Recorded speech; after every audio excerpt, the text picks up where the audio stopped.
Bonjour Babacar.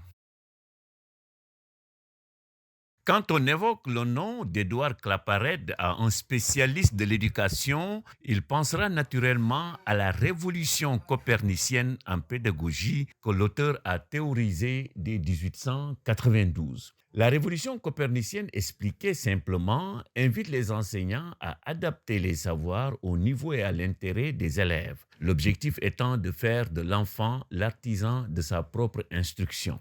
Elle s'oppose à une approche qui contraint l'élève à se conformer au savoir livré par l'enseignant. Cela dit, dans nos sociétés et nos écoles s'occuper par une crise des valeurs, rappeler la leçon de Claparède sur la probité devient une nécessité absolue. La probité, écrit Claparède, est la fidélité aux principes que l'on a délibérément choisis. De la probité découle pour la vie de tous les jours, vie privée et vie publique, un certain nombre de règles pratiques que j'appellerai les corollaires de la probité. Ces corollaires, je pense qu'il n'est pas utile de les formuler. Car si dans les discours et dans les écrits, on ne cesse de célébrer les valeurs spirituelles, dans la pratique, on ne se fait pas faute d'éluder les devoirs qu'elles commandent. Le mal de notre temps, c'est peut-être bien de se laisser bercer par des affirmations généreuses, mais aussi très générales, sans chercher à se représenter avec précision quel comportement elles impliquent. Claparède poursuit. Aussi, voici quelques-uns des corollaires. Nous avons d'abord le principe de la non-infaillibilité.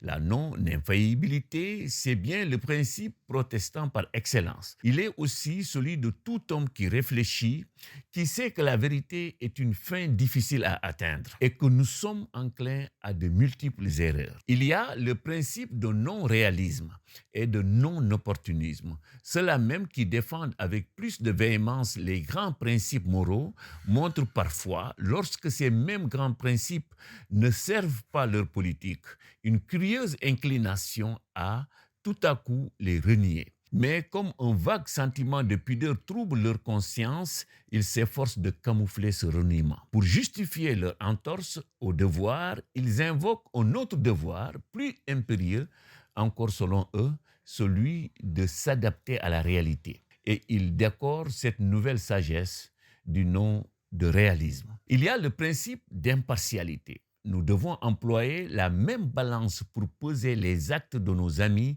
et de nos adversaires. Du principe d'impartialité découle à peu près tous les autres. Celui d'équité, ne pas, par exemple, renoncer à une idée juste parce qu'elle est soutenue par un adversaire, ni défendre une thèse contraire à nos principes parce qu'elle est soutenue par nos amis. Le principe d'information intégrale, par exemple, dissimuler une partie de la vérité au détriment d'un adversaire ou en faveur d'un partenaire et faire du faux. Notons encore ce qu'on pourrait appeler le principe de fermeté. Les fautes que peuvent commettre nos adversaires ne nous dispensent pas de nos devoirs intellectuels et moraux. Ce texte est contenu dans un livre posthume paru en 1946 et intitulé Morale et politique ou les vacances de la probité. Ceux qui suivent la marche de notre société savent bien que le propos de Claparède sur la probité est d'actualité.